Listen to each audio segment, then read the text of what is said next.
Ang alamat ng pakwan.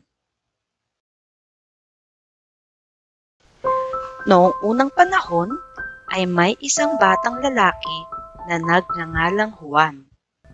Siya ay may malaking ulo, maiitim na mga ngipin, at labing makapal at mapula.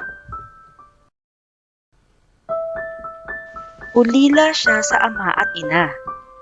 Nakatira siya sa kanyang tiyo at tiya, mga pilyo, tamad, at masasama ang ugali ng kanilang mga anak.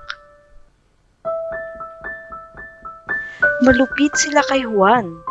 Sinisigawan, pinapalo, at pinagtatawanan nila si Juan kapag ito ay nagkakamali. Pak Juan! Pak Juan! Ang asar nila sa kanya kapag ito'y napapalo. Ngunit, mabait, masipag, at matulungin si Juan. Nagtatrabaho siya sa bahay sa buong maghapon. Naglilinis, nagluluto, at naglalaba si Juan sa kanila. Isang araw, nabasag ni Juan ang nililigpit na plato nang hindi sinasadya.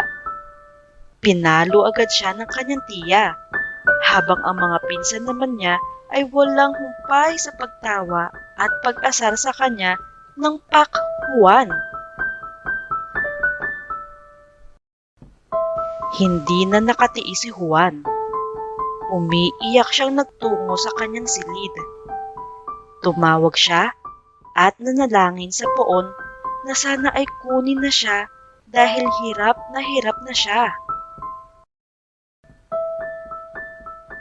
At biglang nagdilim ang langit. Bumuhos ang malakas na ulan, kumidlat at kumulog. Kinabukasan, hindi na nakita ng mag-anak si Juan. Sa halip, isang halamang may bungang simbilog ng ulo ni Juan ang kanilang nakita. Biniyak nila ang bunga. Simpula ng mga labi ni Juan ang laman nito at singitim na mga ipin ni Juan ang mga buto. Nagsisi ang mag-anak at humingi sila ng tawad.